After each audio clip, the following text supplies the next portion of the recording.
Halo guys, kembali lagi dengan gue Panda di acara Alur Cerita Film.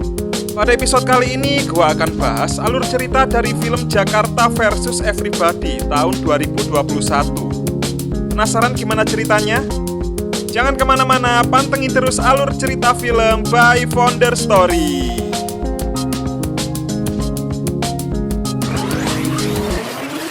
Cerita dimulai dengan memperlihatkan seorang pria yang sedang mengendarai mobil secara pelan.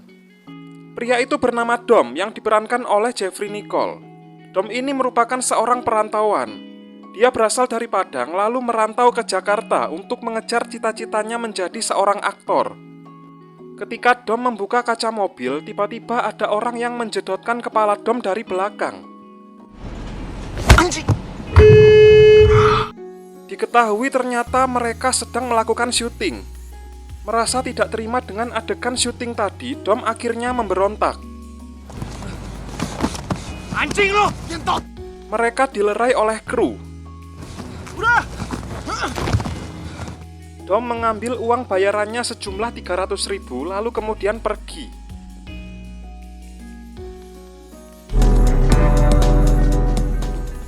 Dom lalu pergi ke sebuah klub untuk menghilangkan stres. Dom lalu tidur di sembarang tempat layaknya seorang gelandangan.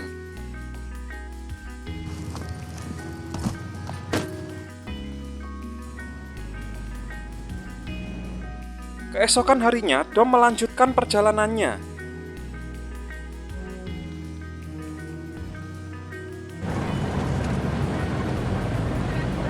Tibalah Dom di tempat Om Roy. Sepertinya Dom sudah ada janji dengan Om Roy untuk bertemu. Om Roy menawarkan casting untuk Dom. Tanpa pikir panjang, Dom menyetujuinya. Mau casting? Maulah. Sesi pemotretan pertama, Dom disuruh untuk membuka bajunya.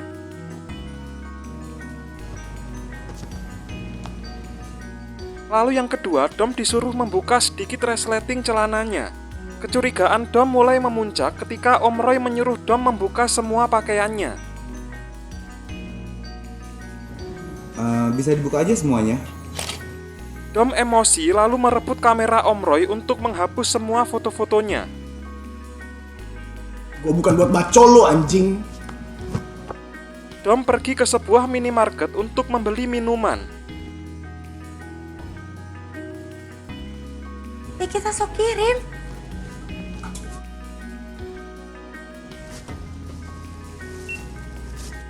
Ketika sedang berada di luar minimarket, Dom bertemu lagi dengan sepasang kekasih yang tadi berada di depan antriannya. Mereka adalah Pinkan dan Radit. Sepertinya mobil mereka mogok. Radit meminta bantuan Dom untuk mendorong mobilnya, tapi Dom meminta bayaran atas jasanya mendorong mobil. Mas, bisa bantuin dorong nggak? Bayar ya. Mobil tersebut berhasil hidup. Dom tidak terima, cuma dikasih uang 5.000 oleh Radit.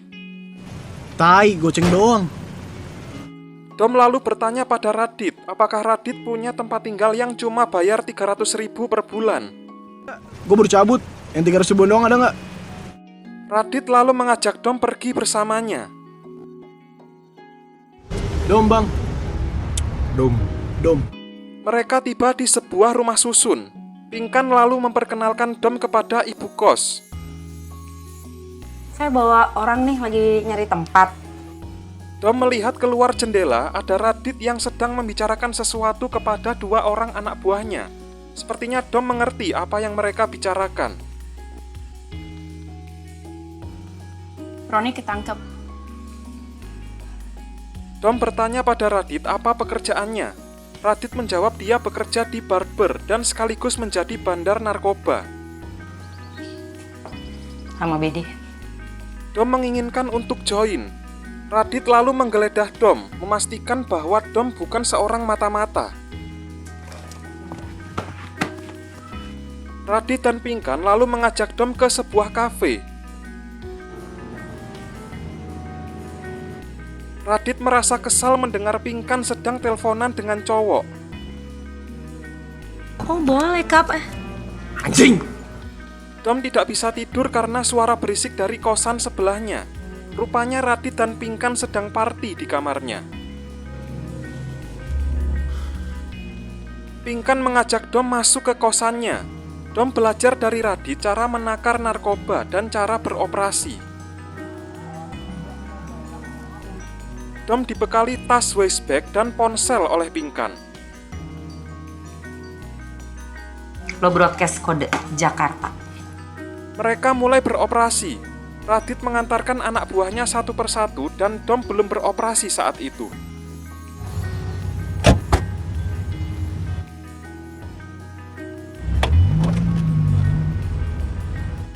Radit ditelepon anak buahnya bahwa salah satu anak buahnya tertangkap. Serius lu? Terus lu ngapain nelfon gue, bro? Radit lalu menyuruh Dom untuk jangan beroperasi dulu. Lu nganterin besok aja. Putri kena. Dom menjalankan aksinya sebagai kurir narkoba untuk pertama kalinya. Dia beroperasi di kereta. Dom menyelipkan barang di kursi penumpang. Tak lama setelah Dom berpindah tempat, si customer datang dan sudah tahu keberadaan barang tersebut.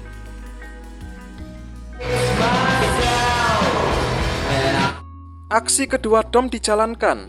Kali ini berlokasi di Pasar Baru. Lihatlah cara mereka bertransaksi. Radit mengecek isi tas Dom ketika Dom sedang mandi untuk memastikan bahwa Dom aman. Gue cuma mau ngecek lu aman apa enggak. Radit lalu mengajak Dom party di kosannya. Tetangga kosan bernama Pai yang juga bandar juga ikut gabung.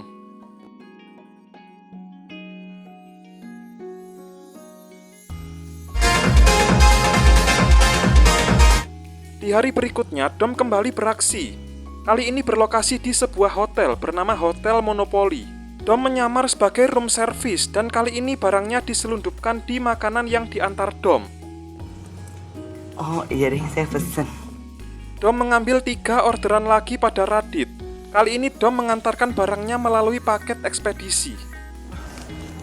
18.000 yang besok sampai. Lanjut, Dom sudah berada di kereta.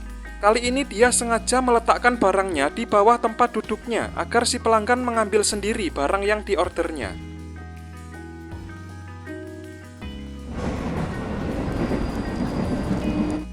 Dom lalu disuruh Radit untuk mengantarkan barang ke bandara. Sesuai instruksi Radit, kali ini Dom menyembunyikan barangnya di plester yang dia tempel di lengannya.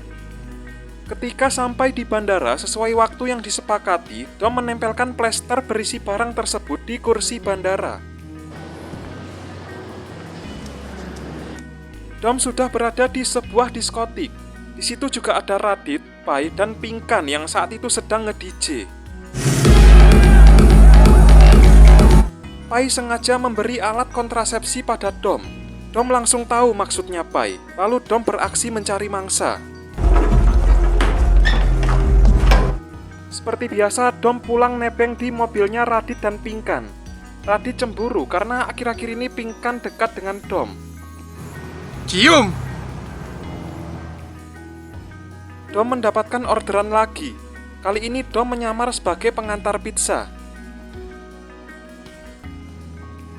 Cari siapa, Om? Karena si pelanggan sedang tidak ada di rumah dan hanya ada 2 anaknya, maka Dom menaruh barangnya di bawah vas bunga.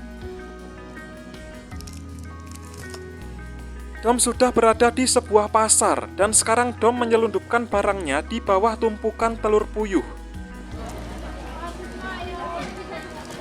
Radit sedang sibuk mengemas barangnya. Dia tidak hanya mengemas barangnya di dalam bungkus permen, melainkan juga di dalam kemasan teh kotak.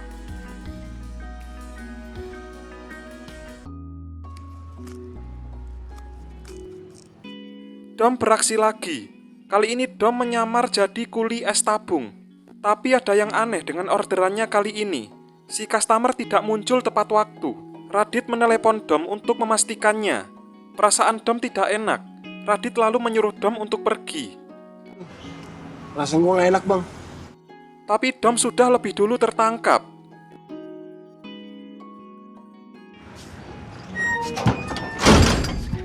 Entah bagaimana ceritanya, saat ini Dom sudah diselamatkan oleh Radit. Sepertinya Radit menggantikan Dom dengan salah satu anak buahnya sebagai tersangka. Emang lo masih percaya sama yang namanya mimpi? Dom merasa bingung memikirkan keadaannya saat ini. Perjuangan mewujudkan mimpinya sebagai seorang aktor tidak semudah yang dia bayangkan. Justru saat ini arah hidup malah menuntunnya sebagai kurir narkoba. Dom menuliskan mimpi-mimpinya di tembok kosan.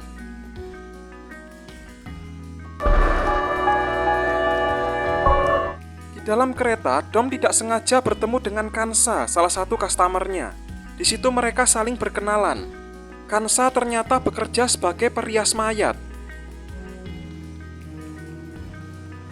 Prias mayat gua. Prias mayat. Kansa lalu mengajak Dom main ke kosannya. Dom memperkenalkan dirinya sebagai aktor, bukan sebagai kurir narkoba. Jadi si Kansa ini belum tahu. Aktor wah. Oh. Dom lalu pulang naik ojol.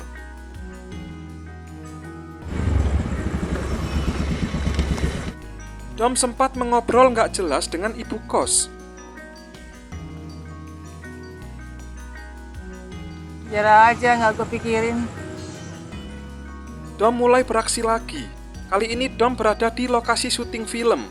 Di situ Dom bertemu artis idolanya yaitu Chico Jericho. Dom mengajak Chico foto bareng.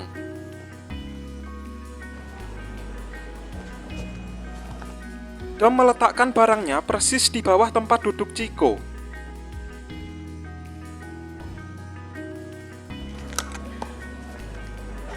Halo. Tak lama setelah Dom ngobrol basa-basi dengan Chico, si sutradara muncul menjelaskan skrip dan mengarahkan adegan Chico. Dia terus narik baju, tapi Si sutradara lalu mengambil barang orderannya.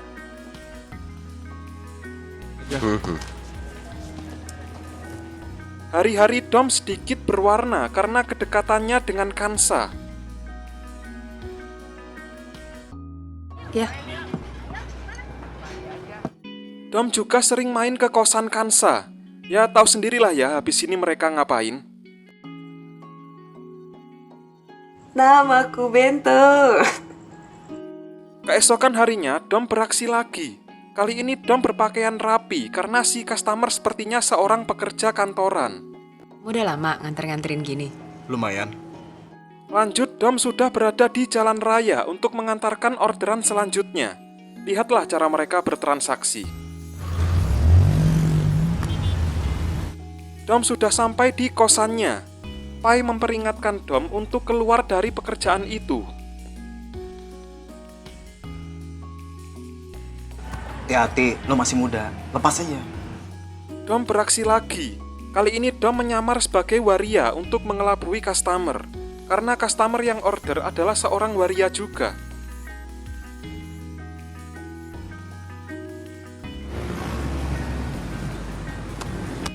Dom sudah mulai capek dengan semua ini.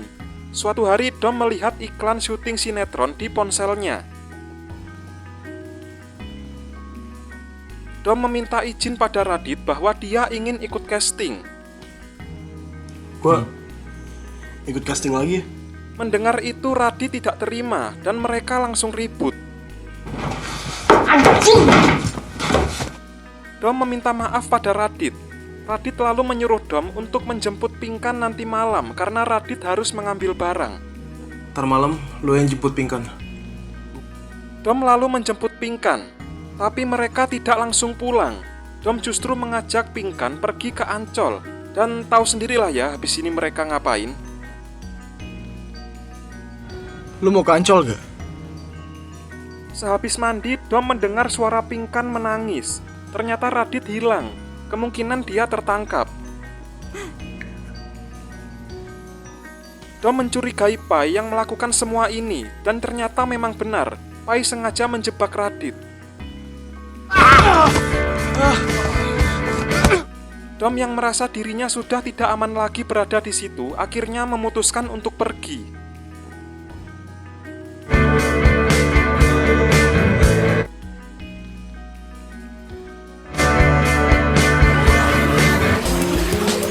Oke, sekian dulu acara Alur Cerita Film episode kali ini. Jangan lupa untuk like, komen, share, dan subscribe. Dan sampai jumpa di acara Alur Cerita Film episode selanjutnya.